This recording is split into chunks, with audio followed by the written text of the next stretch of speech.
জামালপুরের ইসলামপুরের রাজনৈতিক দলের নাম ভাঙিয়ে চাঁদাবাজি, জমি দখল, দোকানপাট ভাঙচুর ও সন্ত্রাসী হামলার অভিযোগে সংবাদ সম্মেলন করেছেন ভুক্তভোগী পরিবার। শনিবার সকালে ইসলামপুর উপজেলার গাইবান্ধা ইউনিয়নের ফুলকারচর গ্রামে এ সংবাদ সম্মেলনের আয়োজন করা হয়। লিখিত বক্তব্য পাঠ করেন হামলার শিকার নূর ইসলামের ছেলে লিটন মিয়া।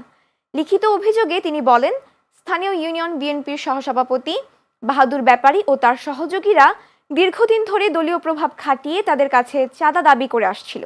চাঁদা দিতে অস্বীকৃতি জানালে এলজিডির রাস্তা নির্মাণকে কেন্দ্র করে তাদের উপর হামলা চালানো হয়।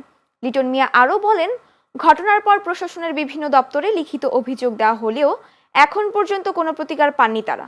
সংবাদ সম্মেলন শেষে দোষীদের দৃষ্টান্তমূলক শাস্তির দাবি জানান ভুক্তভোগী পরিবার ও এলাকাবাসী।